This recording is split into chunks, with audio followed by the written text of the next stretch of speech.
What's happening now, Ray's crew? Here on March 10th. Let's get the rig situated here. Get the proper angle for us, ladies and gentlemen. March 10th, 2019. How the fuck are you? Just ticked over to the 10th here, ladies and gentlemen. Just became Sunday. Shall we share out the live stream on the Facebook? We shall indeed, ladies and gentlemen. I posted nothing on Instagram to promote the stream. We shall see who streams in to hang out with us. The late night voice of reason in the distance, ladies and gentlemen. Tune in. Tune in and learn about the wonderful life out here in Hollywood.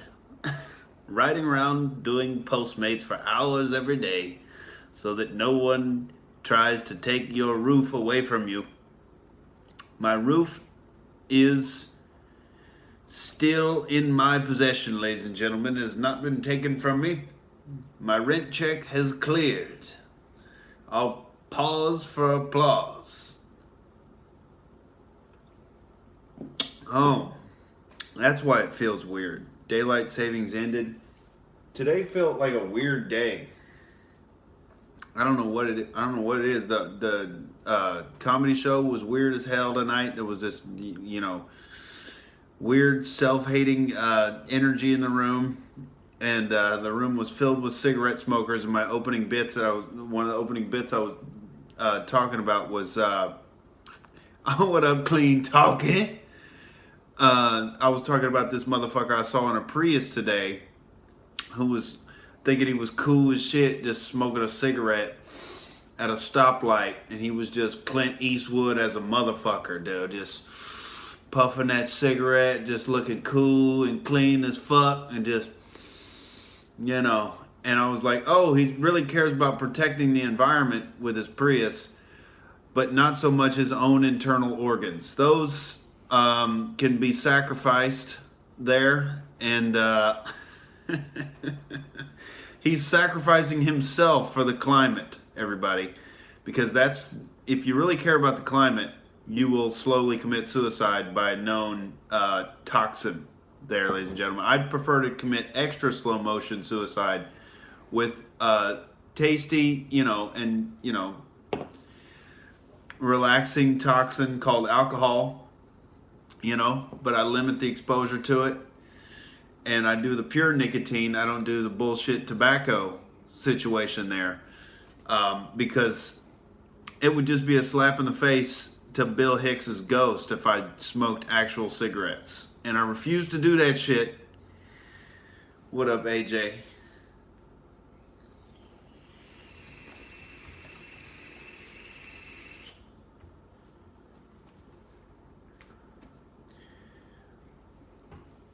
Yeah, buddy, it was a weird fucking show at the Fourth Wall, man. It was weird as fuck. I don't know, the energy was off tonight. I tried doing some shit about R. Kelly and about Jussie Smollett. I've been talking about R. Kelly, despite the pedophilia shit, R. Kelly's pimp game is immaculate, all right? If you see those two bitches talking to the interviewer about how much they love him and how they don't care about any of the charges against him. They're sticking with Robert. We believe Robert, no matter what he says, okay? We're both in love with him. And it's like, holy shit. Pimp game goals. R. Kelly has got them bitches dignitized. And they just, they are in the cult of R. Kelly, dude. I was talking on stage that he sings while he fucks them. I believe I can fuck you both. You both say that you love me. I don't love neither one of you hoes. But I'm a millionaire and I sing like an angel. I'm pissing my roommate off with this.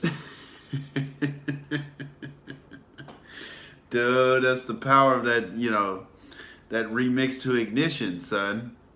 He was trapped in that 14-year-old pussy. Forget the closet. He was. He's about to be trapped in the jail cell, son. I'm trapped in the jail cell? Oh my god. I didn't know she was 14. Said she was 18 on Craigslist. Oh my god. I'm so tired. His pimp game is crazy. Robert will charge a Power Wheel battery fast. I don't know what the fuck that means, Clean Talk. He'll charge a Power Wheel battery. What the fuck? His pimp game is crazy. His fans paid for his bail and his back child support to get him out of jail twice. Man, that's, he's got support, ladies and gentlemen. He's got support. I haven't watched the documentary, but supposedly there's some video of him getting down and with a 14-year-old and audibly saying, that's some tremendous 14-year-old pussy. That's what I've heard that he said. Allegedly, I've only heard his, wonderful music. I've never watched the piss video. I'm treating it all with skepticism, all right? But he definitely seemed like he was a man that was guilty breaking down in that interview. What you going? A beer?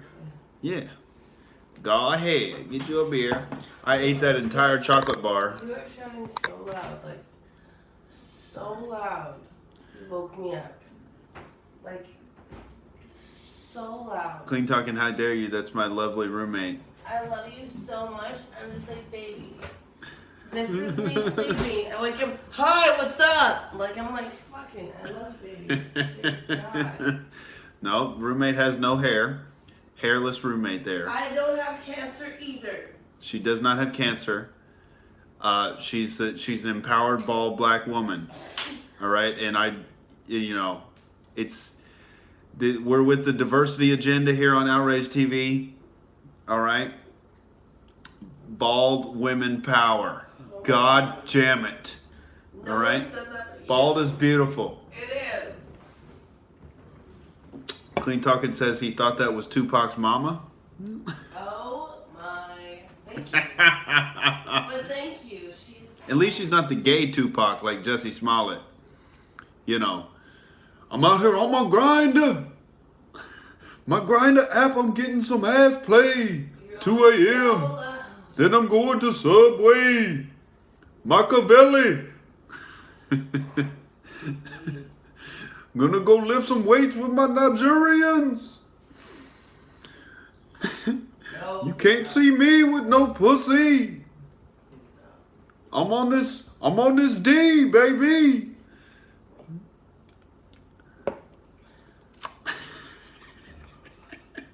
I can't deny it. I got excited when them Africans grabbed me. No, please stop. No. The gay Tupac, ladies and gentlemen, get ready to get locked the fuck up. How dare he use Tupac's name in such a horrible slander? How dare he? Exactly. Is it horrible slander? Horrible slander against Tupac. He's such a bullshitter. He lied. Tupac gave his life. They want you to join in on the podcast. Are you tired? I'm exhausted. You guys don't know. I work 90 hours. She works 90 hours a week for $150 paychecks. Yeah. For children. For children. She's out here, Little crumb snatchers. slaving away for the poor children that she's raising money for the DARE program, keeping them off the drugs. Stop telling them who I work for. He said the AIR. The AIR program. We give air to non-aired people. What? Yeah. The AIR program. Yeah, the AIR program. Allegedly, she works for the DARE program. You can't be proven. Stop telling me who I work for. Mind you, I work really hard. Well, you're not gonna work there for long, hopefully. No, God, no, not for much longer.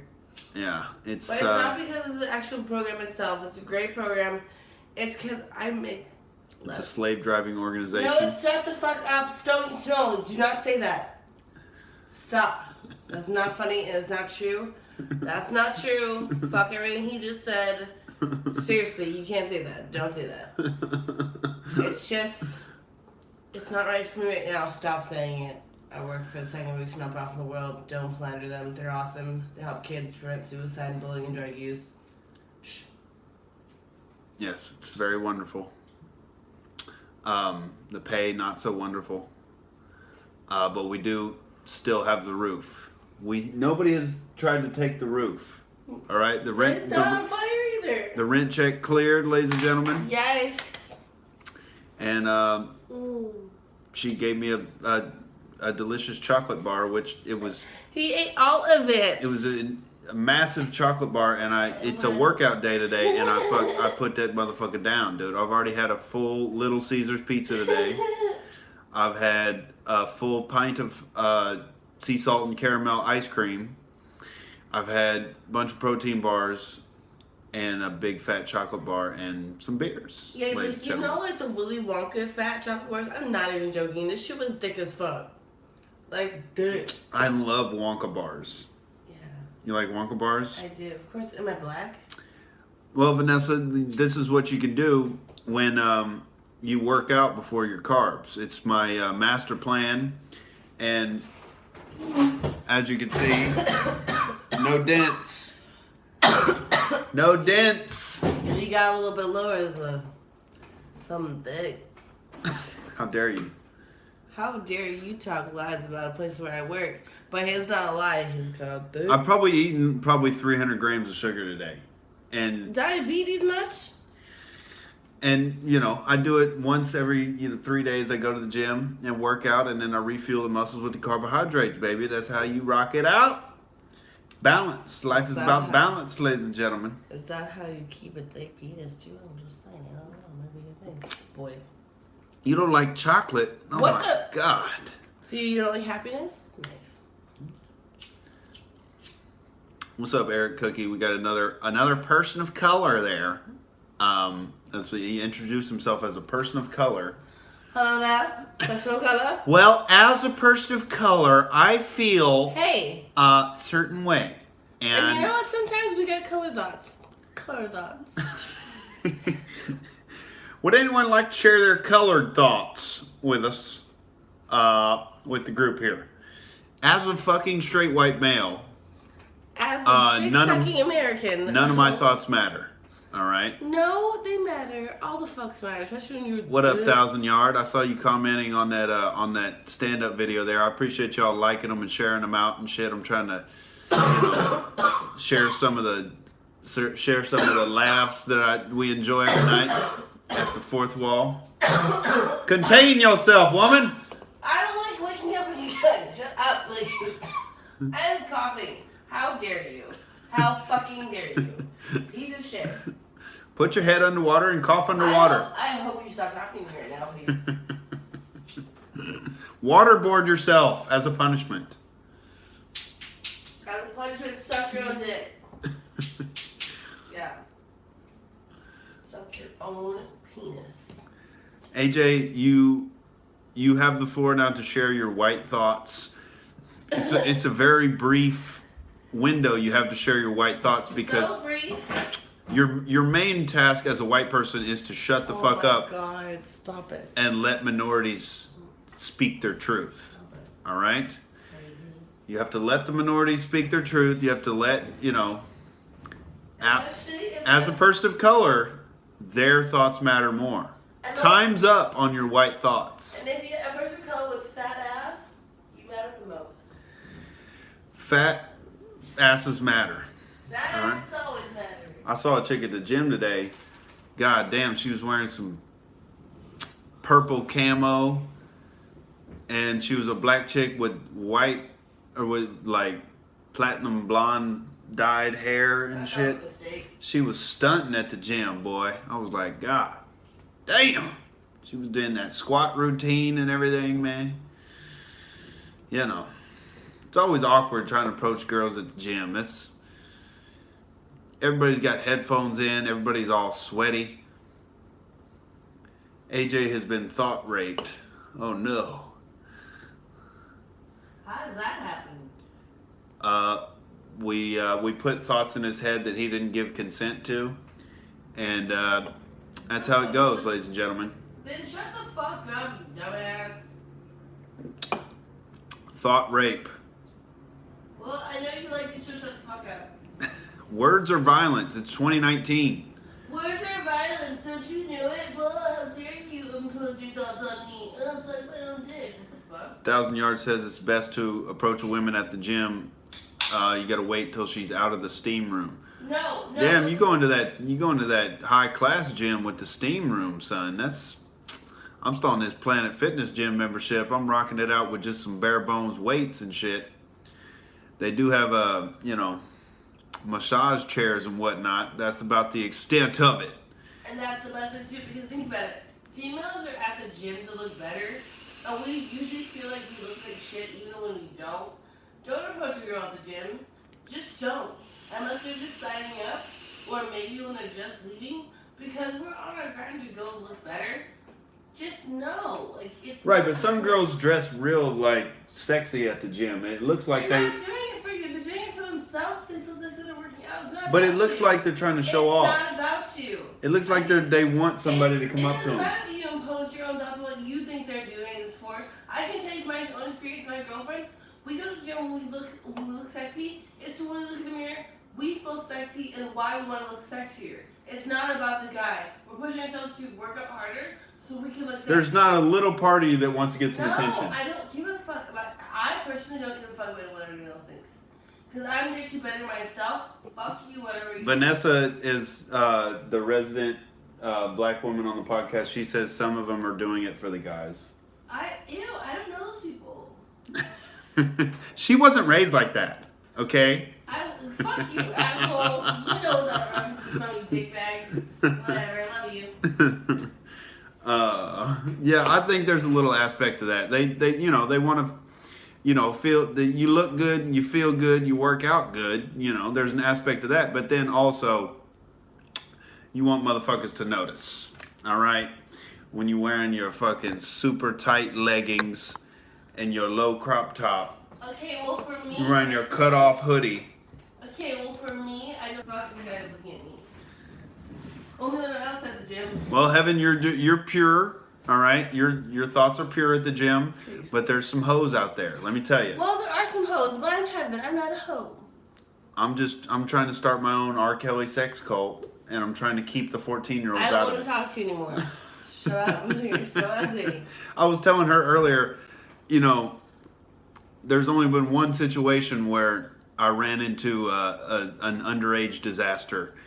Back when I was approaching girls in Oklahoma. Oh my god, like a creep. I would go around my college town for hours every day and go around and start conversations with women to teach myself how to do the shit because I was an awkward dork. And there was one time I went up to a chick in an Old Navy clothing store there, and she looked like she was about 25. And I started talking to her, and it was like a minute into the conversation, and I asked her how old she was, and she was like, "Oh, I'm 16." And I was like, "Oh," and just immediately, see you later. No, thank you. You look healthy.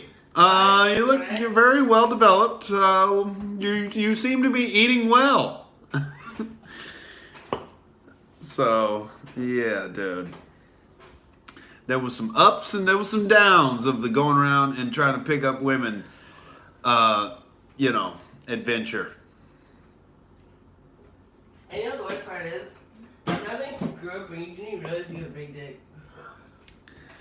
We're not going to get into anatomical. Guys, that's not what we talk about on the podcast.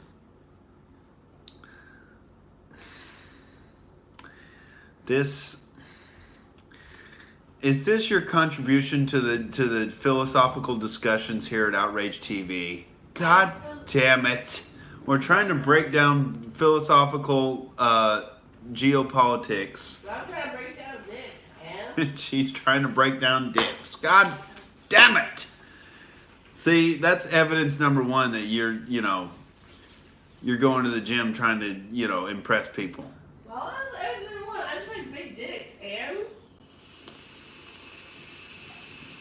it's not my fault.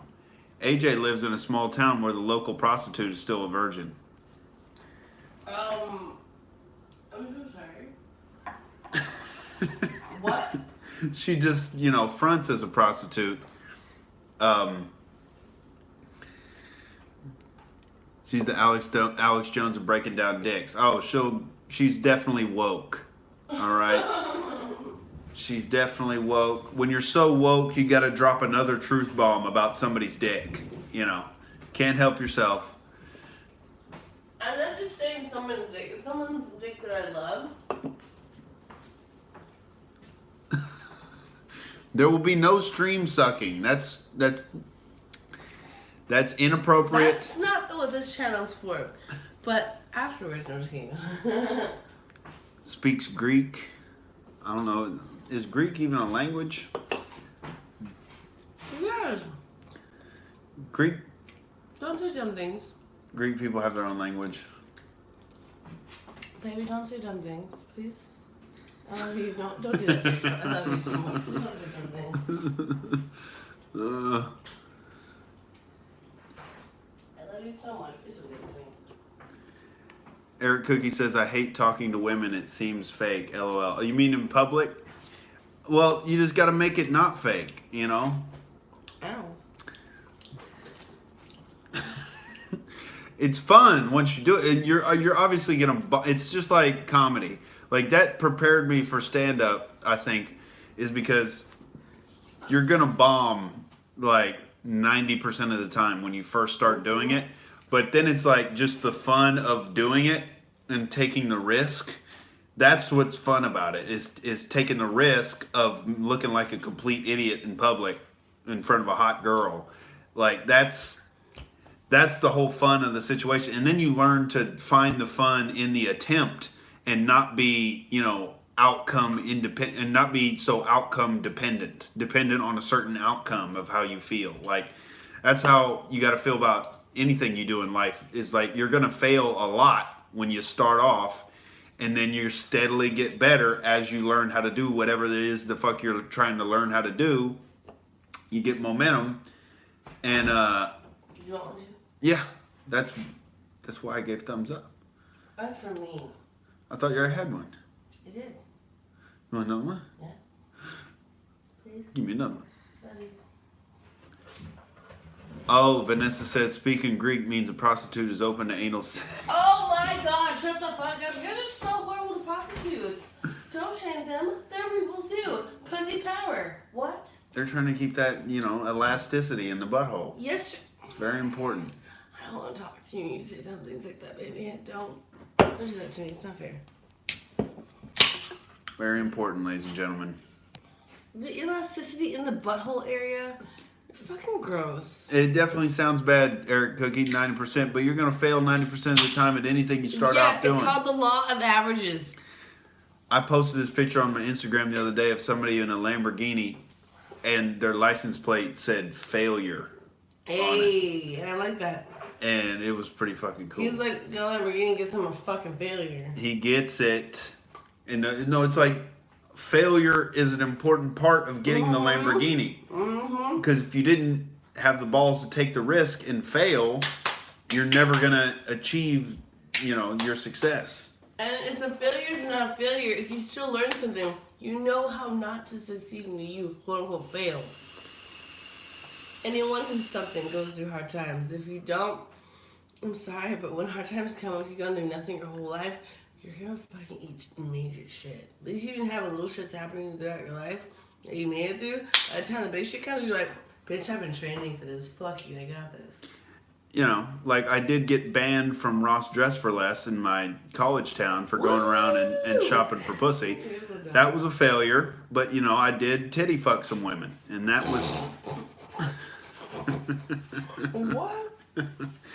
I did, you go every now and then you get that magical unicorn, you go from the street to the sheets, start talking about yoga for a little bit, and then all of a sudden you're titty fucking.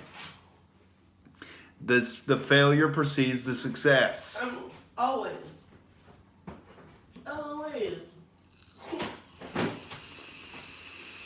I don't even know what to tell you. Like, the time he says shit and I was just like, what?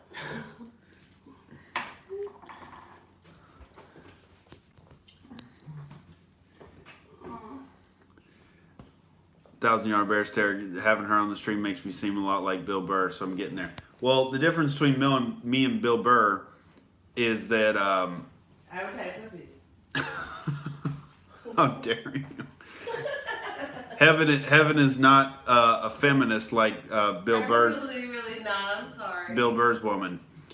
So she's not, subverting my ideology and, henpecking me. She actually agrees with, the truth. Facts. I mean, I'm not against women. I'm not for women. I'm for people. I'm for love and kindness. That's why I'm here. Bill Burr is funny, but it's kind of sad that he's the most edgy comedian we have now. That is pathetic, actually. Because, all he does is, the edgiest shit he does is, poke fun at feminism. And it's, so easy and, But I have to say one thing. Yesterday was, 2 days ago now, was International Women's Day. And even though I'm not a feminist, I do still stand strong. We have a full day now, back in before all that voting shit. We had none of that. So, yay! Yeah, Women's Day is over. Get the fuck out of here. You're racist. Yeah, Louis C.K. is edgy as well. He's the other, besides Bill Burr, he's the one out there talking about controversial shit and making it funny, which is what we need in comedy instead of all these, sodomy apologists. Ew, what the? And self-hating, masturbatory, pathetic excuses for comedians that pervade Netflix now. And I don't know. It's there's room for improvement. It's a great market for comedy right now. Everybody's enjoying comedy and comedy clubs are hot. But it's ripe for somebody who's actually telling the truth and not giving a fuck about political correctness. That's where I come in, ladies and gentlemen. Share those stand-up clips out. Like them if you like them. Don't be afraid. We've got to, I'm trying to build my own platform here on the outskirts of Hollywood and work my way up independent. Into the inskirts of Hollywood. And not have to, squeeze my way through this Jewish conspiracy. Like a fat dick and a tight asshole. Well, thank you for that illustrative analogy. Thank you, Vanessa. I appreciate you checking out the clips there.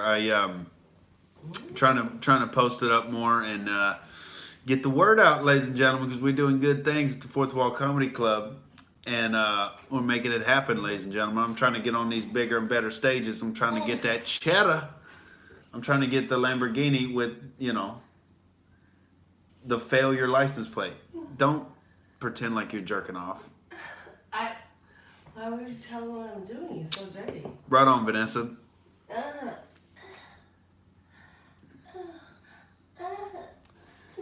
International Kiss Women's Ass Day.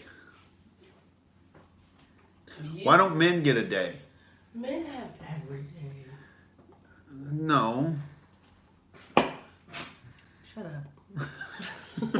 I love you. That was such a pathetic... No. Whatever. Leave me alone. Whatever.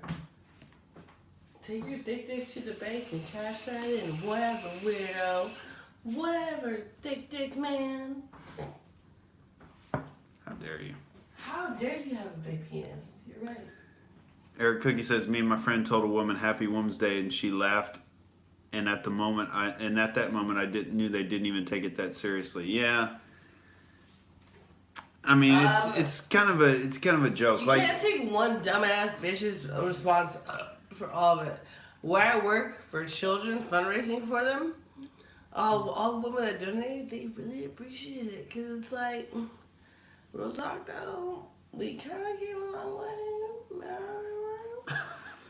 It's so self-congratulatory. Like the women in Congress, getting up and applauding oh my God, women's employment. Yes, let's just. Then don't stick your dick in another pussy. Let's destroy the planet. Women are so dumb. Don't stick your. Let's destroy the family. Don't put your dick in another pussy ever again. Since girls are just so dumb and blah. That's how you make us sound like we're idiots. Thanks, asshole. No, it's not that That's they're. how you try to make us sound, and I don't like it.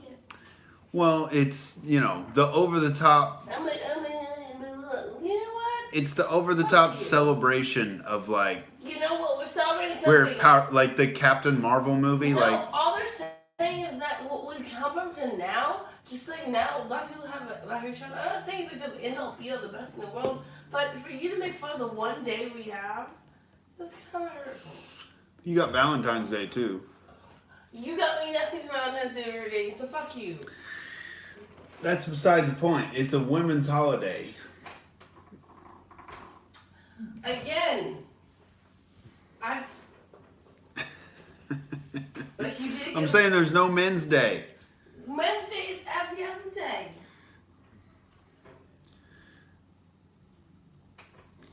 Eric Cookie's got a luxury pocket pussy. What's that? Is that gold plated? That sounds fun. You should make a video. I mean, I'm all about sex toys. I write, you guys don't know this, he doesn't know this, but I actually write erotica. This face. I actually write erotica myself on the side. Don't do that. I do it. I do. And I'm actually really, really good. Stop it. Oh, he's mad. He doesn't like it when I write things like that. He's like, black girls don't do things like that. But we do. Fat ass black girls do whatever we want. I write it. When I'm making money, We don't want to hear about your erotica on the Outrage TV podcast. Oh, you're just jealous. How dare you? How dare you, asshole? Yeah, I just discovered International Women's Day. This is the first time I've actually heard I've of it. never heard of it either. I was like, I think they just made it up. I'm gonna punch you in the throat. I think you just made it up. It was a slow news day. What's up, Steven Johnson? Hi, dicks. Have you ever had a bag of dicks for breakfast? This is why I was like, That's what the podcast was missing, is endless dick analogies. We needed more dick references. Very important.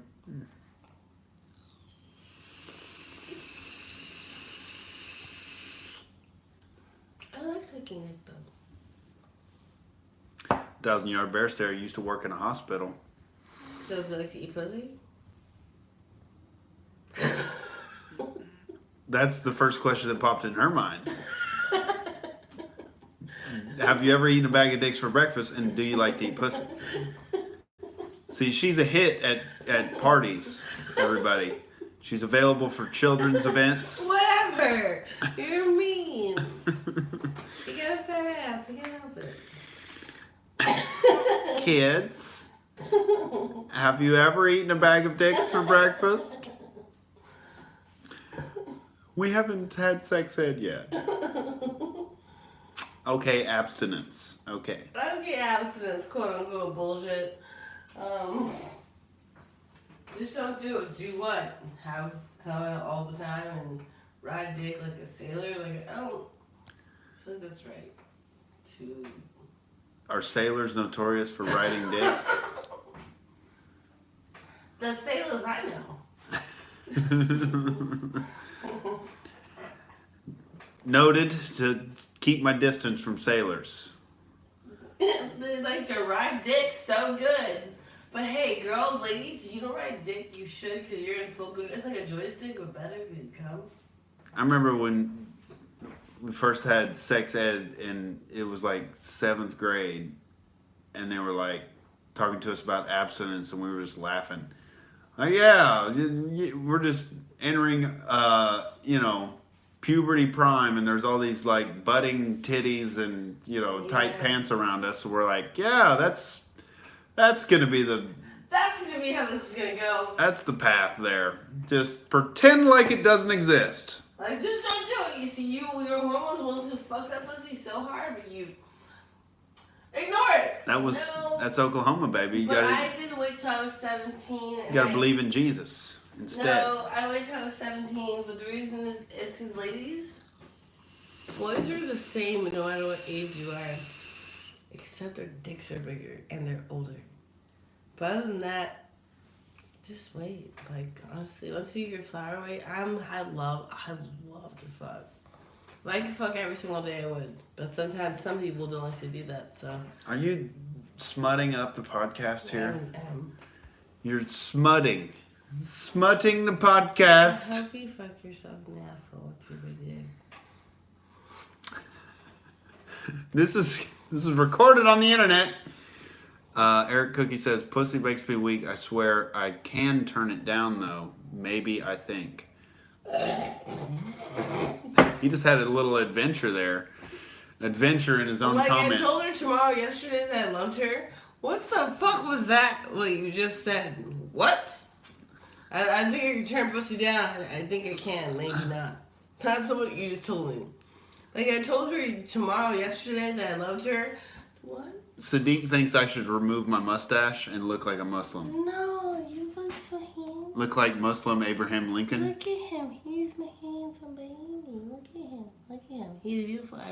Stop it. I could go Abraham Lincoln. You know. You can't Get down with shit in front of me. down with the Emancipation Proclamation. Yes. Get emancipated from my mustache. No, I like your mustache. Don't go, Abe. Yeah, I'm keeping the mustache. The mustache is the most important part of the beard. All right, that's where the Muslims have gone wrong. I can't talk to you right now. You can talk shit about Sharia law and the pedophile warlord prophet Muhammad, but you know that's all beside the point. It's really about keeping your mustache. Baby. Although I appreciate having you on the podcast, Sadiq. You know, I like talking shit about Islam, but you know, I know you at least get it to some extent if you're on here hanging out with us. I want So, to say one thing, though. I appreciate the perspective, Sadiq. I want to say one Middle thing. Eastern perspective. I want to say one thing. No judgment. Ready? I have to say, if you guys listen to him now or in the future or in the past, he may be crass, but this is literally one of the best people I've ever known in my entire life. From the day that I met this man. It's not good podcasting. I You got to don't talk care. shit about me, and then it's funny. This Isn't funny when you just give me I'm not comments. trying to be funny, but I want people See, to that's know. the problem. Please stop, baby. This is one of the best people I've met. From the very first day that within the first 36 hours, he drove to and from my house 3 times, and we did not live anywhere near each other. Best person. He may be crass, but he's also inviting of all dots and walks of life. So I know this is happy and stupid. I make fun of everybody equally, just It's like exactly. I'm gonna make fun And of. he admits it if he's this wrong. goofy If you rant. throw something at him that is like, he's like, fuck. They're saying you're drunk. I am drunk and I'm still happy. What do you have? 1.5 natural lights. I'm black. But just know that We're thinking about a sitcom idea for heaven, where it's just called "I'm Black," where she gets in like she just lives her life, and then she stop it. how she lives her life is she gets in horribly awkward situations, and then she's like cornered, and everybody's looking at her for what she's gonna say, and she's like, "I'm black," and it's like her catchphrase. I'm black, so. And everybody's like, "Well, I guess we gotta put it up with it. She is black. I mean, she can't help it." That's Hollywood's attitude to the blacks. They can't help it. They know not what they do. The melanin's strong. Hashtag will come. They're just out there murdering and stealing. Those Negroes, those Negroes. They're just stealing everybody's bikes and trying to, Shut up. commit some light larceny there. And we got to give them welfare money because otherwise they're just going to roll over in the street and die. That's not how black people work.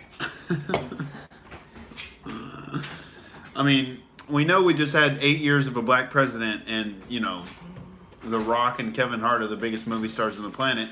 The Rock's in black. He's part black. Oh God, you know that. He's black and Samoan. That was the question. Good job. And he's gonna have a half black baby. He doesn't know yet. Not for me, fuck that shit. But for someone else. Some poor soul. Dear God, that girl's gonna have to get strong to do it for crazy ass. Yep, I'm sharing the natural lights tonight. We're sharing celebrating making the rent payments. Woo! and you know, glad to be hanging out on a beautiful Sunday morning. Yeah, yesterday I raised almost $1,000 for these children for the AIR program.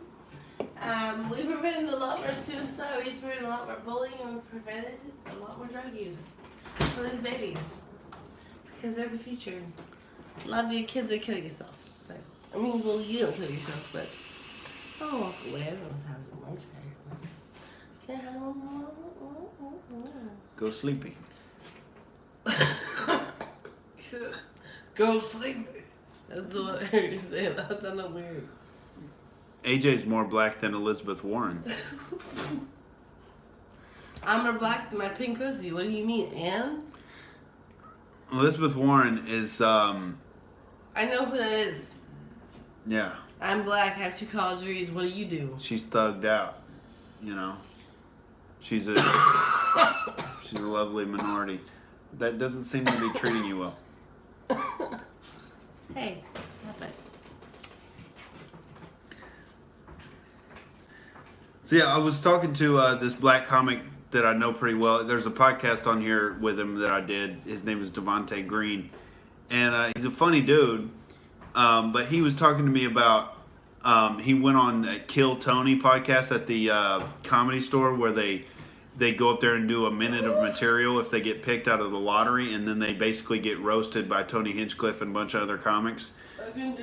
And they were making fun of Devontae, because Devontae, he's like he's kind of an intellectual dude, and so he went up there and had some joke, and I don't even know what the joke was, but they were roasting him for not being black enough. Oh, fuck them. And he was like super embarrassed about it, and like he was feeling terrible about it, and like his family saw it, and he was like embarrassed, and he was like, I gotta represent my culture and shit on stage. And I'm like, man, you just gotta be you. Like that is actually that, like they're the ones who are retarded. The problem, like fuck them. For saying like, oh, just because your skin color is a certain way, you gotta act thugged out or like talk in ebonics.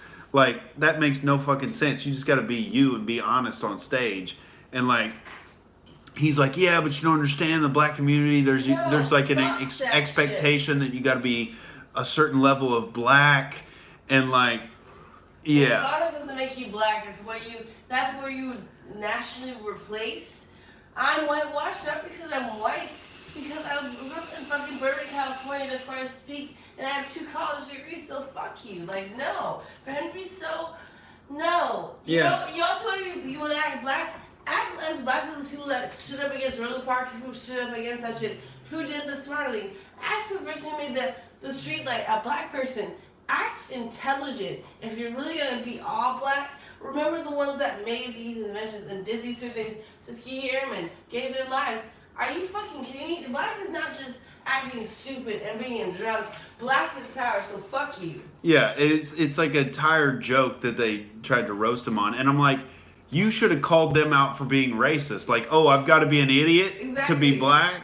I gotta act like an idiot. That was the easy comeback. But he is kind of caught up in the leftism identity politics thing, and he's caught up in like that's one of his insecurities. I was talking to him about this, and he agreed with me that might be one of his insecurities, that he doesn't really feel that connected to the quote unquote black community. So he tries way too hard. He overexerts his efforts. No, he doesn't. He just is him on stage, and that's what he did. He went up there and he was him on stage, and maybe he didn't do that well, and so it opened it up for them to make fun of him, and he took it personal because it touched on an insecurity of his, of like, oh, he's not, down enough, or he's not black enough. You don't need to be that shit. That's why when the guys are here Don't. out, like, you just kill yourself.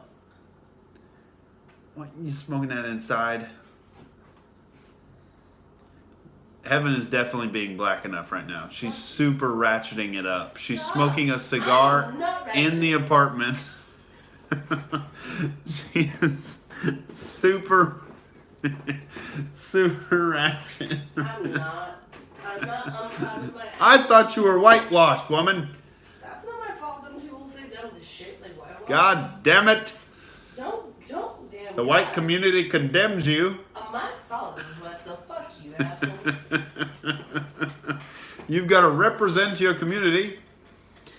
No, but it's a stupid way to think if you think you're a part of a group. No, you're an individual. I was telling this to him. I'm like, no, you're Devontae Green. You're a funny individual. Just be you. Don't let people put you in this box and say that you have to act a certain way because you seem a certain way or you look a certain way. You're part of a group. Groups are concepts that we use to put on people. They don't exist in reality. Because humans there's no such thing as a forest in reality. There's a bunch of trees individually that are in a group. A forest is a concept. Forests don't exist in reality. Trees exist, and sometimes they're grouped together in one area. And that's what we call as a concept a forest. But forests don't exist. Just like the black community doesn't exist. Saying the black community exists is like saying Ben Carson and Jay-Z are the same person. That's the most beautiful thing I ever heard you say in my life. That was... all that exists is the individual, and we share certain traits, and we differ in certain traits. Lim says, how do we have forest fires without forests? No, that was the smartest analogy you ever said. This is why I love this man. He's very intelligent. He has these breakthroughs like, my brain goes, bah. So, thank you for that. Well, Vanessa, I wouldn't say there's a necessary definition of, quote, speaking properly. There's all different ways of speaking properly. The whole goal of speaking at all is to just communicate your thoughts. So if you're effective at communicating your thoughts, whatever the fuck that is, if you talk like Lil Wayne or if you talk like a British parliamentary fucking congressman, if you're getting your ideas across effectively, then that's all that matters.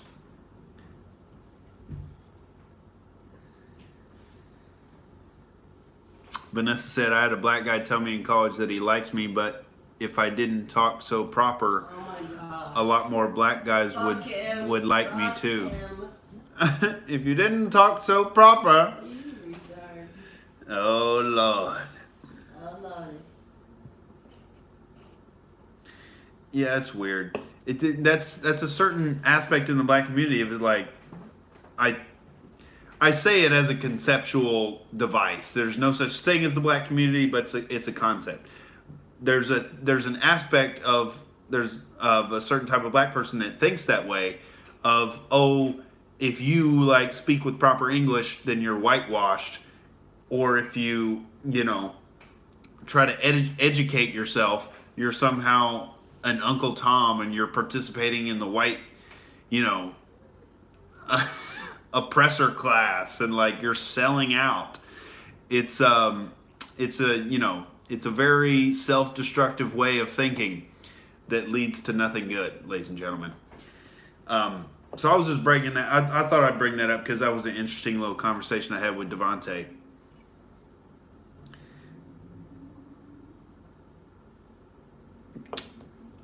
But that's how a lot of people, especially in comedy, think, because they're really on the left, is they think in that identity politics way of like, that's how they start all their jokes. Well, as an Armenian, I look at things this way, and like, well, because my skin color looks like this, I have this thought. And it's like, it's so basic and fucking dumb. Like, that's what's missing from comedy is real individuality and truth being extolled on stage. Like, it's all about, what the expectations of your group are, and how like the only individuality is like, oh, how am I different from other people who look like me? And it's the death of comedy, where like, certain people who look a certain way can talk about other people who look this way, but you can't punch down in comedy. So like, that's basically a way to castrate straight white dudes from being able to make fun of anybody, is saying, oh, you can't punch down in comedy, because in these warped people's heads, straight white people are at the top of the pyramid of like, not being able to make fun of anybody below them. And like, oh my God, you have your white privilege and you're like, that's like legitimate white supremacy. When identity politics, social justice idiots say that, like, oh, white people they're just better than everybody. So they can't make fun of anybody else below them. That's punching down because they're below them. It's like such a fundamentally racist idea. And it's crazy that it's so pervasive. It just speaks to the tribalism that's built into human beings' brains, that it's like, it's the other. We're always skeptical of the other, and like, are they scheming against us, or like, but it's this mindset of like, you have to represent your group, represent where you came from, or what your skin color looks like, things you had no choice in.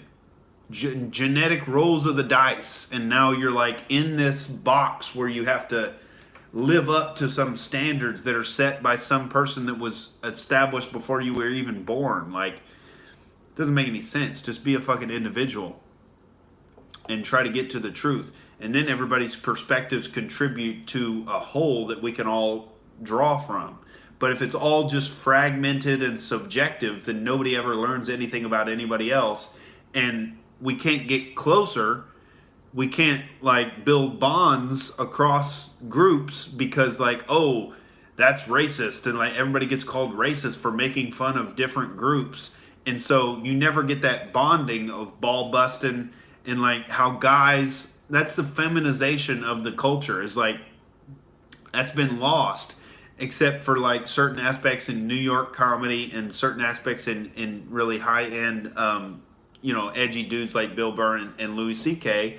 is like, that's the most endearing thing you could do as a comic, is to bust somebody's balls. That means you give a fuck about them if you're making fun of them.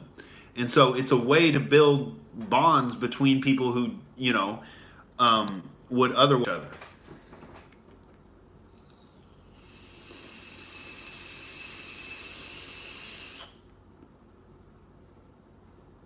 But instead, it's like this neurotic white liberal thing where it's like, oh my God, is anything I'm going to say be perceived as racist? I can't punch down. I can only make fun of Donald Trump. That's the only thing I can make fun of.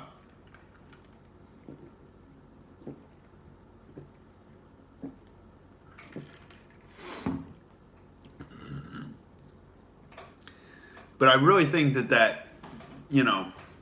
that's a way to, cut the legs out from straight white males to be able to make fun of anybody if they buy into that narrative. AJ says that's how you get white supremacists on the right too, because they're manipulated. That's where identity politics leads.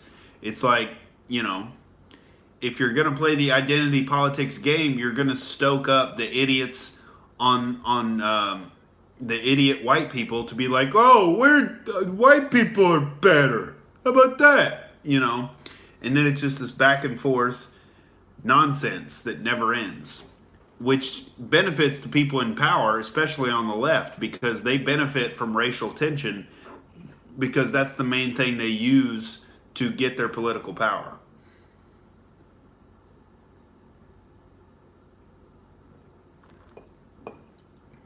Divide and conquer.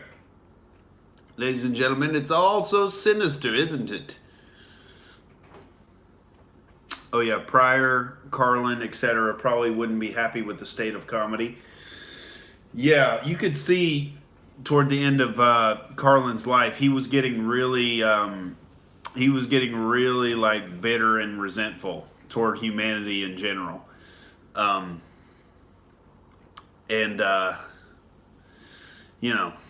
There's a lot of dumb people out there, ladies and gentlemen.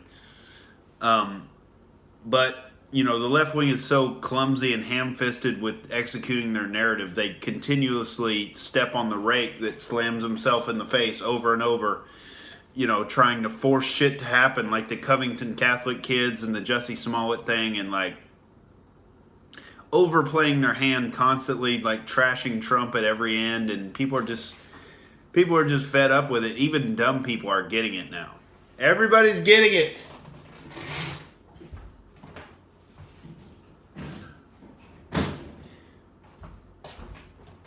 So yeah, I think, comedy is ripe for somebody to come in and really start telling the truth and not give a fuck about any of this and break it all wide open.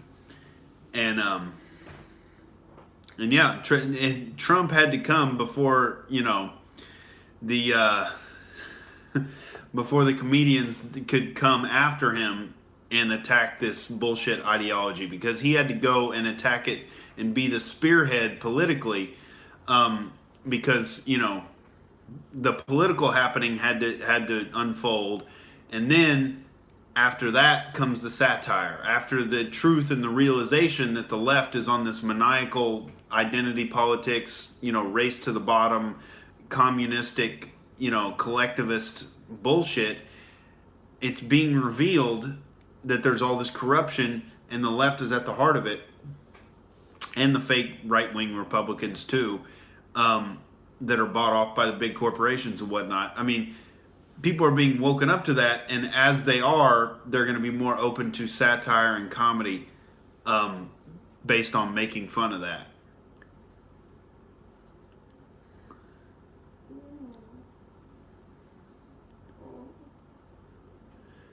Oh, thank you, Quintanilla Nicolas. The fake news meth joke. Thanks, buddy.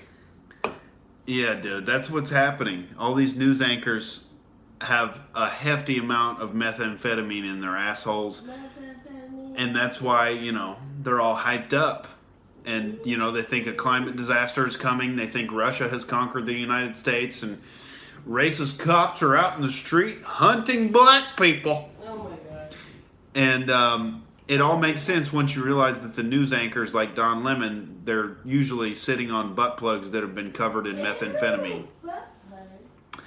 And, it all makes sense, ladies and gentlemen. When you sit on a meth-covered butt plug, you're gonna, your perception of reality is gonna be distorted. And that's a real story. If you didn't know, look up the KTLA. I think his name is Chris Burrows, KTLA reporter, found dead in a Glendale apartment or hotel room, I think, with another dick-wielding individual there with an asshole full of meth. And you got to put a lot of meth in your asshole to literally die from it. Not really, because the butt is the anal what's it called, execution of any sort of drug is the fastest way. So that's actually, you would need that, which is probably less than instillation, which is snorting or injection. Now, see me, I'm much more conservative. I just pour natural light in my butthole. Ew. And I get fired up for the podcast, everybody. He takes a tampon and soaks it in alcohol, and he puts up his butthole every day. I help him. He spreads his butthole and I just shove it up there real quick. It's great. They're using climate change like they did with Y2K. Not really. I don't know. Y2K was that speculative, like, stock prediction that something was going to happen with the .com investments and whatnot. Climate change is a straight up power grab for the left to try and, take power away from the big energy companies and put it in the hands of the new energy people. That it hasn't been proven viable on any large scale grid, but we got to transition to it because, oh my God, disaster. And they're setting up their leftist cronies in these renewable resource energy sources, and then trying to promote those as the new coming of Jesus. And unfortunately for them, there's no evidence to back up any of their arguments. And climate models aren't science, it turns out. A consensus of government-funded scientists saying that you should pay the government money isn't exactly science, ladies and gentlemen. Not the scientific method there, ladies and gentlemen. Oh yeah, the government should tax the air. I mean, we're all exhaling carbon dioxide as we speak, dude. It's all so evil. Stop exhaling for Al Gore. Hold your breath and die for the climate. No. Like that guy killing himself with the cigarettes who was driving in the Prius today. I saw in Beverly Hills, dude. He was doing it for the climate. All right? He's destroying his own organs to protect the climate. He's a, he's a martyr. All right? And he's a hero. Kill yourself, save the climate. This was hilarious. All these self-hating, weirdo white liberal people, they all believe in climate change. They all believe the world's going to end in 10 years, so they're just fucking chain smoking cigarettes outside the comedy club. And it's like, dude, you're going to regret this shit.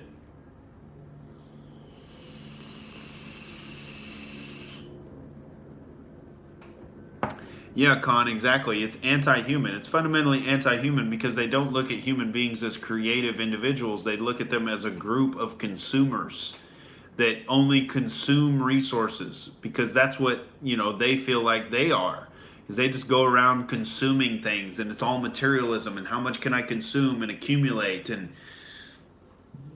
there's no objective truth or, any philosophy to life or any love or friendliness or anything like that. It's like, what can I consume? How many drugs can I do? How much, how much sex can I have? How much money can I accumulate? How many cars can I get? And it's a bottomless race, straight to hell. And these people aren't happy. When they try to fill that void with materialistic shit. Oh yeah, Al Gore said that he said that New York City would be underwater by 2013.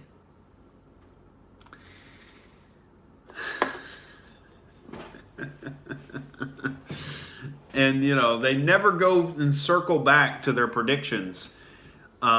Owen Benjamin posted something on Instagram the other day. In 1989, they were saying that, the glaciers were going to be melted by the year 2000 and it was a disaster. And it's all alarmism and, it's the science complex in the government. Government-funded science usually does not produce anything of practical value. It's usually a lot of, circle jerking and fake conclusions and, jerking each other off to get government grants and convince people what they're doing is valuable through the propaganda arm of the government instead of actually having to produce data and results through their own experiments, which is a little bit harder than performing a little wizardry there through the politicians.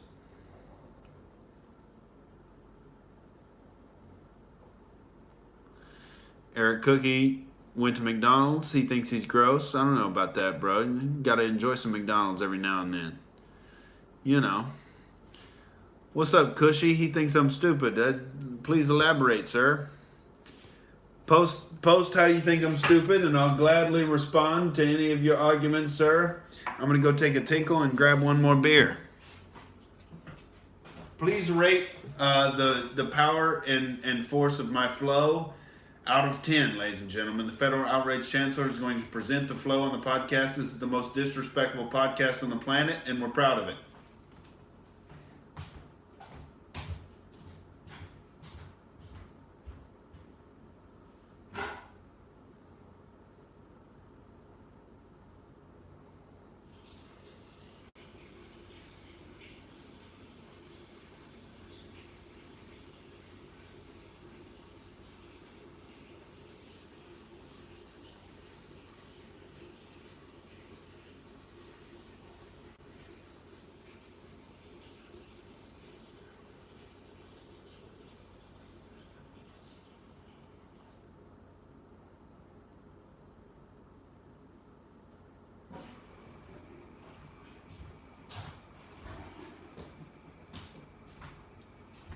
I'm thinking maybe 5 or 6, We'll see what we can do with another beer, ladies and gentlemen.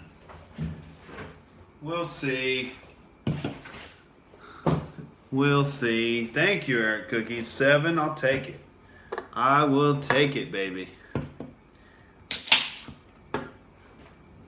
Sounds like the polar ice cap's melting. That was, that's for Al Gore right there, dude. That's the grinder.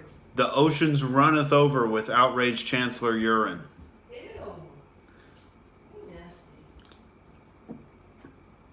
Nasty. Look out, beachfront mansions. Nicholas Quintanilla says, keep up the great content, man. You will make it. You're already in Hollywood. It just takes some time. Thanks, buddy. Yeah, dude, the hardest part was getting out here and, maintaining a place of residence. There was a 3-month period where me and Heaven lived out of a car and lived out of the Planet Fitness hotel there. And that's why we're very thankful to have a roof. Yes. We've got a roof. It's not All right. fire. We've got electricity. Not on fire. We've got a refrigerator. Still not on fire. Yeah, me and this man have been through so much together. When I was in the bathroom, I was next to him. When I was literally, when I was in the bathroom, I was right the fuck next to him. We built a tent together, which was what, 8 hours? Fucking we built that shit in the middle. I've been in Hollywood since, let's see, 2015-ish. I came out to LA. No, it's 2014 because. I came out to LA in 2013. Oh, he's talking about Hollywood. Oh. I lived in Westchester down by LAX, the airport, for a little while. Was it your first LA friend? Yeah. And then I moved up to Hollywood from Westchester. And thankfully I was able to get on stage a little more consistently once I was in Hollywood. Steven Johnson, your life doesn't suck, buddy. You're here hanging out with us. Yeah, woo! Why do you think your life sucks, though? Let's hear it. I'll give you some shitty random internet dirtbag advice here. Excuse me, federal outrage chancellor advice. I'll give you the correct advice. If your life doesn't suck, you're alive. You're alive, goddammit.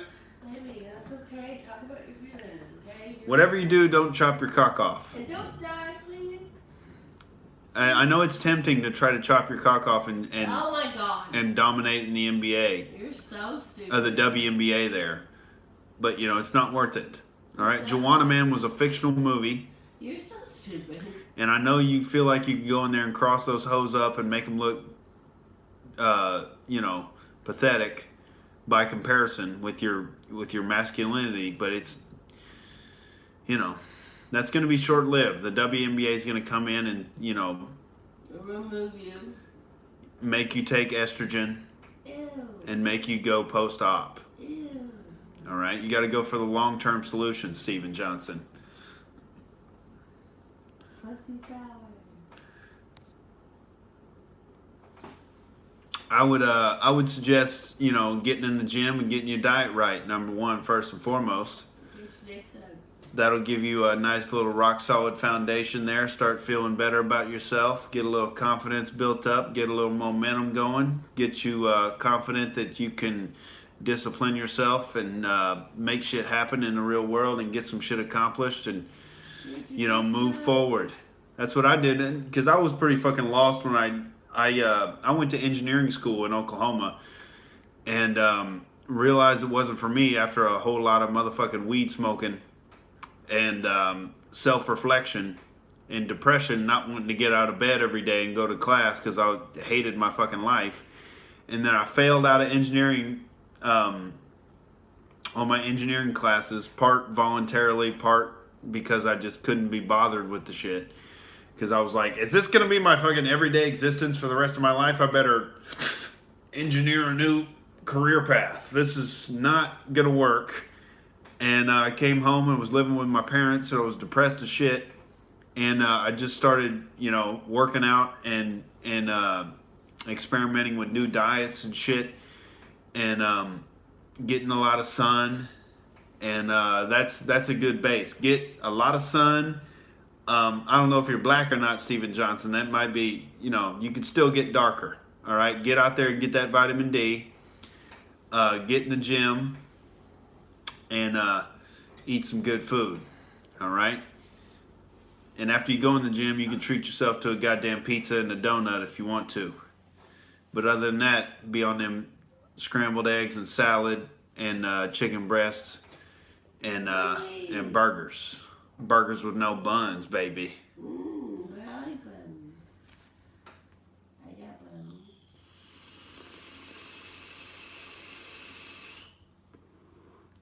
Nicholas Quintanilla is dropping fucking gems tonight. He says, acknowledge your blessings. Good luck to you and your significant other out there. Oh, Nicholas Quintanilla. Quintanilla, babies. Thank you, sir. We're trying to make it happen. Trying to, Suck dick for money? We're not trying to suck dick for money. That's not what I was going to say. I'm trying to slang jokes for money, goddammit. Sucking dick for money. What's up, K-Bam? Did I hear about the Conan joke lawsuit? What happened there? Elaborate, please. I have not. Let me just Google that phrase. See if I can get a little gist here. Because I love Conan O'Brien. Or did he mean Jim? I used to watch Conan every night back in Oklahoma. Yeah. Conan O'Brien defense hits snag and Tom Brady joke theft. Oh, Alex Kazaberg sued O'Brien over a series of jokes, he says. Conan O'Brien joke stealing lawsuit. It seems like kind of an old case there. I don't know, but who knows? I mean, Conan has a huge staff of writers, so anybody could have been parallel thinking, like Tom Brady jokes. If everybody's writing Super Bowl jokes, like, I mean, that could easily be parallel thinking, I think. Blogger claims Conan stole his jokes. Well, it wouldn't be Conan because Conan has a whole team of writers. Like, it's a whole writing room that sits down and comes up with premises and jokes. And so it could have been anybody in the writing room that may have seen that and forgot about it and, like, just brought it up in the writer room and everybody laughed. And then they were like, yeah, we're going to use that. It could have been that.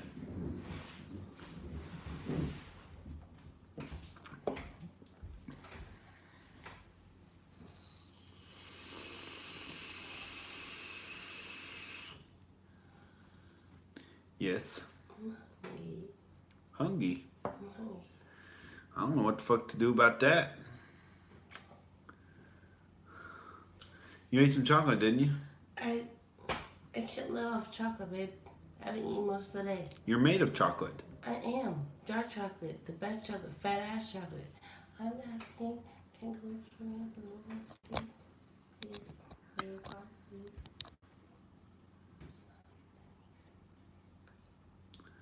You want to eat what? Food. What? All we got is goddamn beef. That's Oh what shit! I'm Did asking. it freeze up? Okay, we're back. Sorry about that. I had to minimize it to make sure that the phone was plugged in there. No beef tonight. Just beef. No, that's. I need that for tomorrow. I'm asking you to go to the store to get food with your car. That's all I'm asking, bro. I don't have no monies. I'm back, Eric Cookie. Sorry about that. I had to minimize the app to check and see if the phone was plugged in because this goddamn cord is bullshit. This iPhone cord is horse shit. K-Bam says Conan wants the judge to seal the case so people don't get inside info as to what Conan's show pays for jokes and stuff. I mean, that's kind of interesting, but I don't think Conan is a joke thief. That's a little far-fetched. He's been doing his show for like 20 plus years. Never been accused of anything before.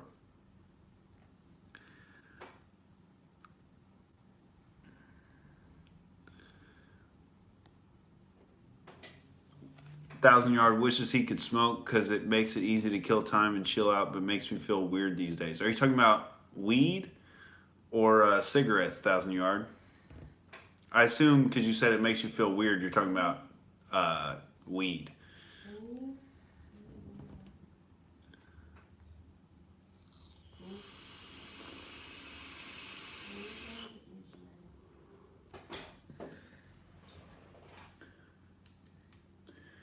I think weed is good every now and then.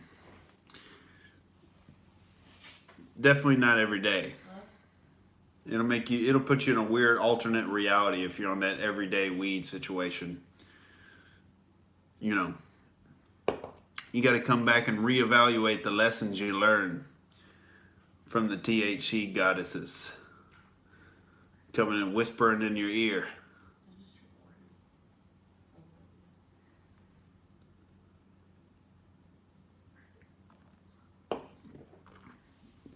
What's up, Zuckerberg? Took acid for the first time yesterday. Shit was intense. Yeah, I've only taken acid one time, and it was actually in concert with a couple mushrooms as well. And the person I was doing it with freaked the fuck out, and he was a smaller individual than me, and I was unaffected. So I was sitting there watching him freak the fuck out, and I was like, well, I guess I'm living vicariously through his experience. So acid is a little, I don't know, it's perceptually valuable. I think you can realize some shit that's going wrong in your life and correct your path if you get on a decent psychedelic. I think the best thing to do is, do it yourself. Do it by yourself. Take a reasonably small dose. Don't go crazy, but you have somebody nearby if you need them.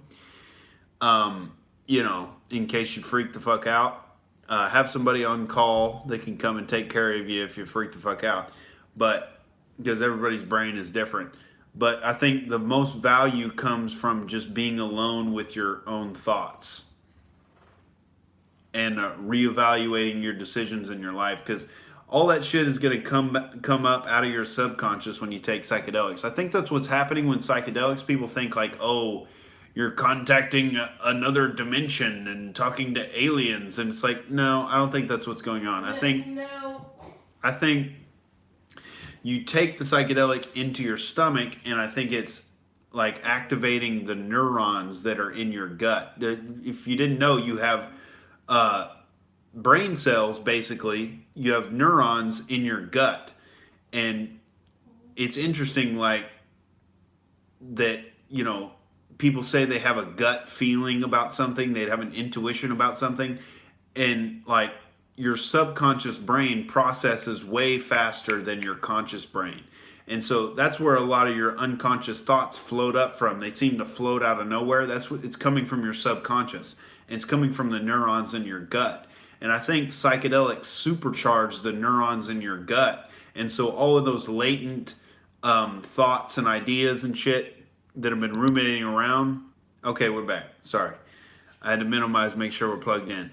But when you take a psychedelic, I think it's activating the neurons in your gut, and all those like memories and emotions and like little things you've repressed come up, and they're all of a sudden they're conscious, and you can deal with them and look at them and examine them. And so, there's a lot that's valuable there.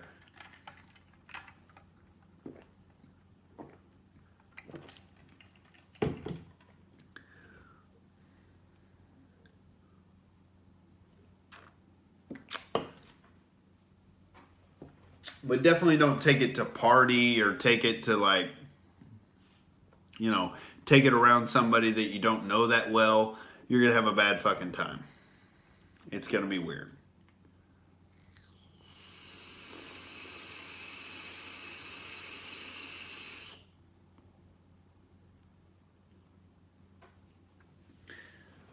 Oh, one of the things I wanted to do, if you guys want to see me, because I'm going to be at the Fourth Wall Comedy Club taking film of my sets and shit. And so either, write to me in the comments here, or send me messages on Instagram at Nick Jordan himself or Twitter at I am Nick Jordan. Send me joke topics. Send me topics you want me to write jokes about, and then I'll go up on stage and kill it, and then I'll fucking, or at least try to, and then I'll post the videos up on here from the stand-up clips and whatnot.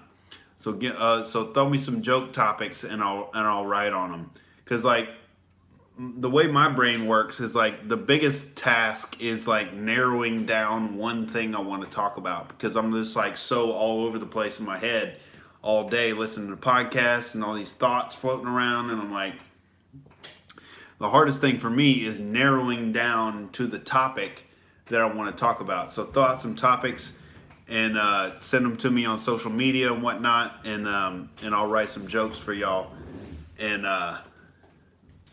we'll get it popping. Oh no, Vanessa, I've done one big mushroom trip. It was pretty eventful. Black privilege, that's interesting. I'll write that down. I could write something about white privilege versus black privilege.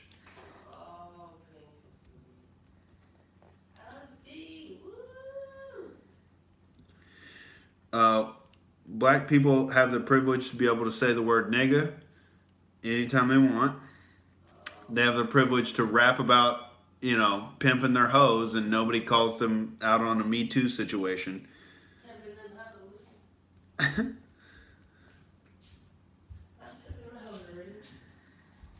Black privilege includes fast twitch muscles.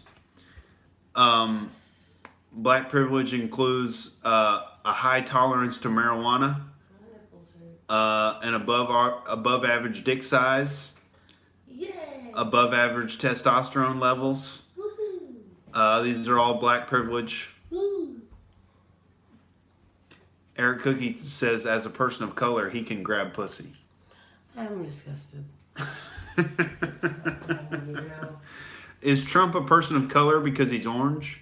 Shut the fuck up. He's a Fruit Loop, yes. I actually talked about that on stage at the Hollywood Improv, like right before the election. I talked about the pussy grabbing thing, and it's like, he's the outsider candidate that everybody's always wanted, that said they've wanted on the left. It's like, that's not part of the big corrupt system. He's the legitimate outsider, but all they can complain about is, oh, he said that, he grabs pussy. And it's like, no, he said they let you grab the pussy. That's, when they let you, that's not sexual assault. That's called a groupie. All right? So when you're like Trump and you have... That's not foreplay.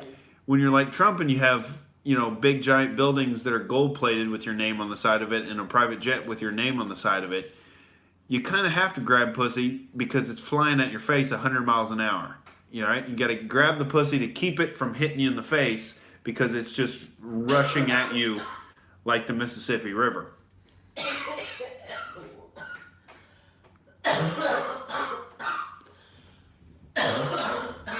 Oh, I do watch Moanu, but I do watch Moanu, Vanessa, but I knew about the fast twitch muscles before that.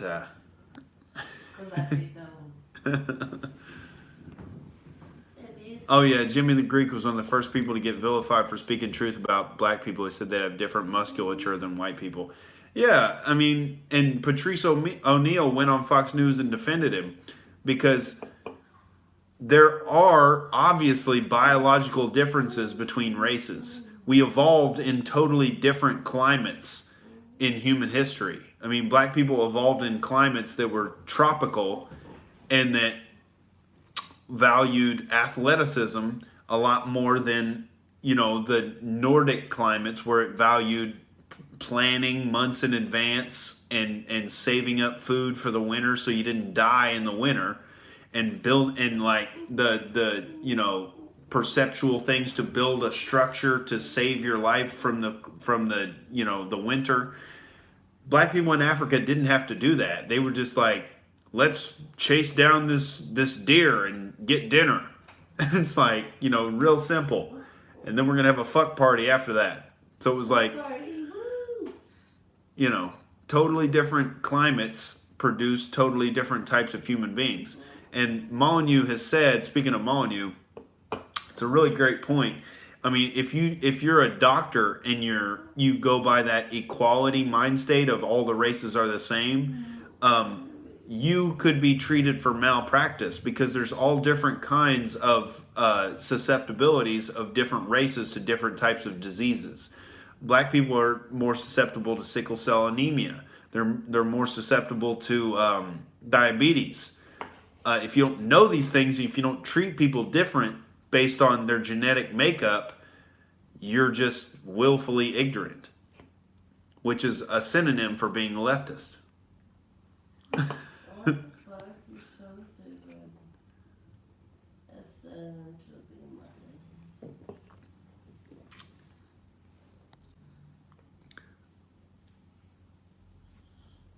Oh yeah, that's the first thing they go after Trump is the skin color, you know.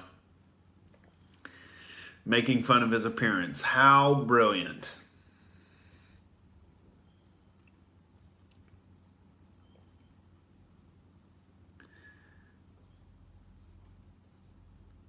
Okay, so we got black privilege versus white privilege as a joke topic.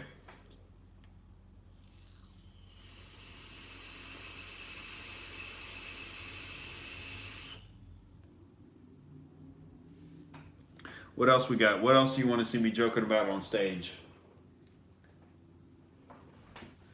Let's run through some of the premises in my stand-up notes here. I've been trying to come up with a good premise on Jussie Smollett. Just like, I've been making fun of him for calling himself the gay Tupac. And I don't know, people don't like, the Jussie Smollett thing was so outrageous. People haven't even processed it yet, how crazy it was.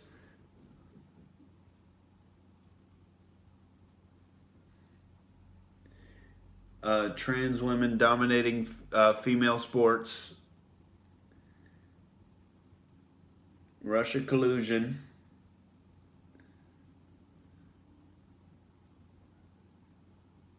How people are all paranoid about Nazis everywhere. Meanwhile, they're literal communists who teach in the university system and identify as communists. When communists have killed, you know, 250 million people. Communist governments, just the most murderous ideology of all time.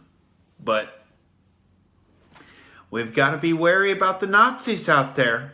The dozen or so tiki torch retards in the Carolinas there.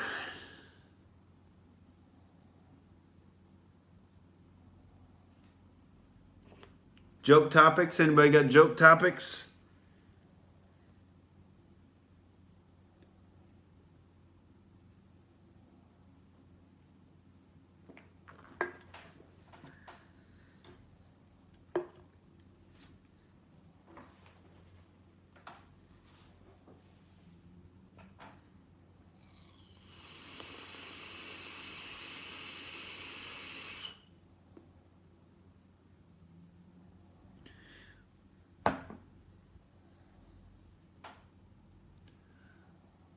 Oh, what's up, Julie? A majority of leftists have the crazy eyes.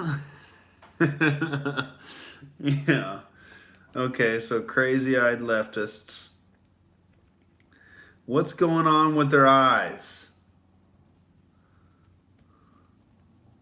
But it's hard to go straight at the leftists. It's more to like make fun of an individual because like as soon as you start making fun of leftists directly on stage, everybody assumes, like, even if they know what you generally think, everybody assumes, oh my God, you're a right-wing Republican nut job. And it's like, it's that duality thinking of if you make fun of the left, you must be, you know, a hunchback, retard, redneck Republican. And so, you know, it's hard to get that directly political on stage without just dividing the audience and turning people off.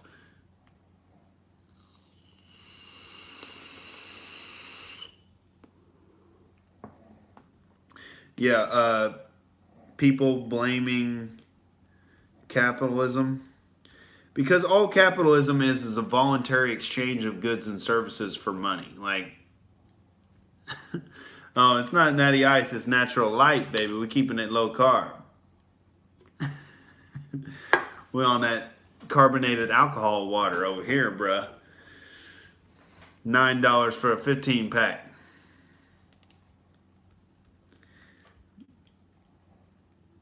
Yeah, the worst thing about capitalism is the name. Capitalism sounds like, oh, you're capitalizing on other people. How dare you, you evil bastard, with your monocle and your top hat. You're just capitalizing on the poor oppressed classes. You're so goddamn greedy. And that's the worst thing about capitalism is the name. It's like it's a propaganda tactic in the name itself. Capitalism. Ooh, you're capitalizing, aren't you? You're profiting. Those two terms, profit and capitalism, have been so demonized. But it's like that's why everybody wants to come and live in America, is because of all the capitalistic profit that's been accumulated and all the wealth that's been built up, and therefore the standard of living is raised for everybody, including the poor. And everybody can goddamn get a smartphone basically for free now, because there were rich people, rich venture capitalists, who invested in the first prototypes of the smartphone and allowed it to be developed and researched, and now everybody can have it. Everybody can have a flat screen TV for $200 or less. Everybody can have a laptop for $200 or less, because venture capitalists invested their evil monocle money in the first prototypes of that technology and allowed it to become widespread. So, yeah, it's one of the most unfairly demonized and misunderstood things in society. And so it's a good joke topic. It is a little bit abstract, I think, because it's hard to talk about economics on stage. Like, you've got to have an analogy. You've got to have like a direct example that you can act out and like make it visceral and real for people, which is hard for those real abstract conceptual ideas. But it shall be done, ladies and gentlemen. I figured it out with the fake news thing. Once I had that story of the KTLA guy with the meth in his asshole, that opened it up so I can use that as a vehicle to write the joke about the fake news. And that's why there's all this fake news, is all the all the media anchors have meth in their asshole. And so, that's how you write the joke there, is you take that one situation and you universalize it into why, like a satire explanation for why this is happening.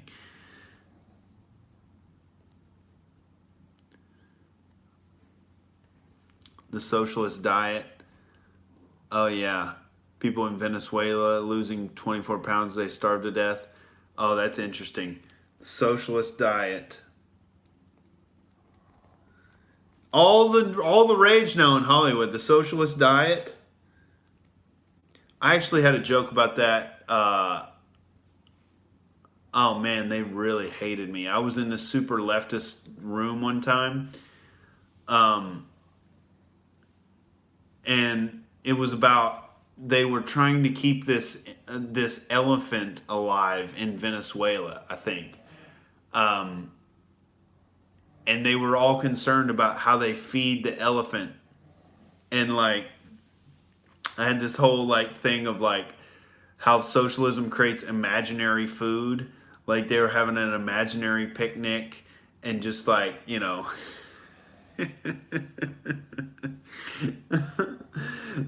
the dictator has told them to enjoy their imaginary picnic, and they were up there just enjoying the fruits of it, and Socialism is about pretending, all right? It's about improv. That's why, Hollywood is super leftist, because they're really about pretending for a living, all right? So in socialism, you have to pretend like you have food to eat, and you're gonna be seeing those abs before long, all right?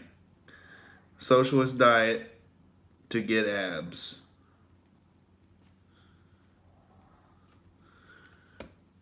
Yeah, dude. That's the new Hollywood fad diet.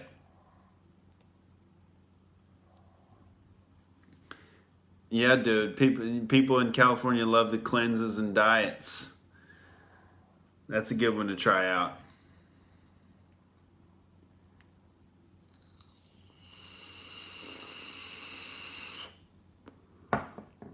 People are communist. Eric Cookie says, "Why are people communist nowadays? What the fuck?" What it is people who weren't raised correctly and that never had their needs met as a child. And so now they look at society like the government is the parents they never had. And so they expect free shit to be provided to them by the government because they don't want to have any personal responsibility for why their life is a shit, why their life is in a shithole. They don't want to face the reality that they're taking part in the personal responsibility for why their life is failing, and so they want to look to the government and be like, you have to provide me with a good life because my parents didn't. And so a lot of it stems from childhood and this infantile mind state that you need to get free shit from the government, and the government's your daddy. And these are people that never developed a work ethic, because they usually didn't have a father figure in the house that had a work ethic. I think that's where a lot of it comes from. Make jokes about starving kids in the USA and how they're also fat. That's that's interesting.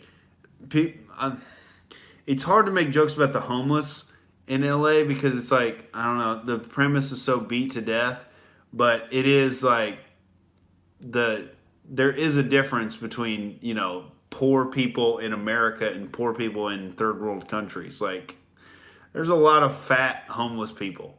Like, how much sympathy can you really get when you can live for a year straight on your own body fat? I mean, it seems like you're out of monetary resources, but you have some caloric resources in reserve there, sir. Seems like you're doing all right.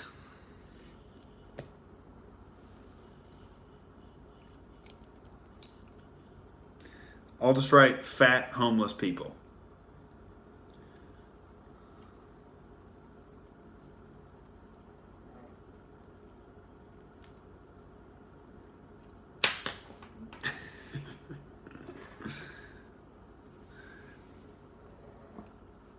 Well, ladies and gentlemen, I've drinking all the booze that I'd like to tonight.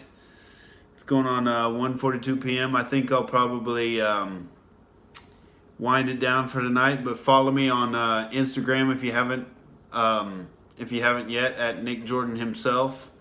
Follow me on Twitter at I am Nick Jordan. I'll be posting clips up from the podcast and the stand-up and whatnot.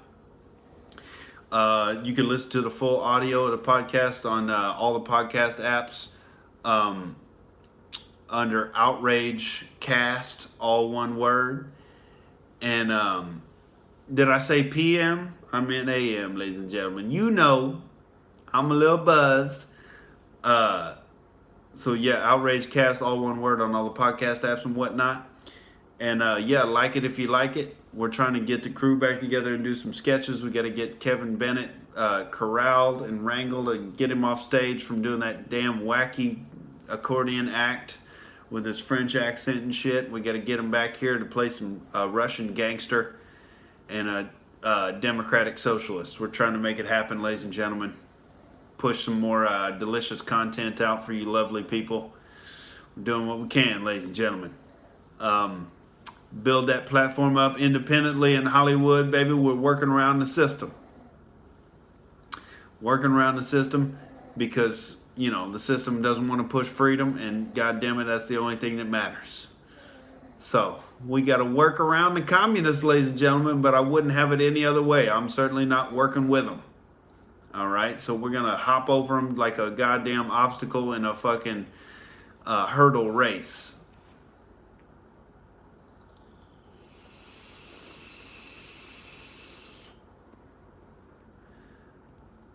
That's how it's going down, ladies and gentlemen. Outrage TV, Nick Jordan, the federal outrage chancellor.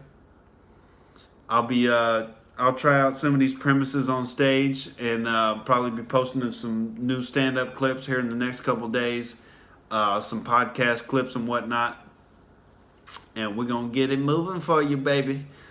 Subscribe, hit that bell, like it if you like it, share it out to all your friends and shit and whatnot. Spread the word, word of mouth.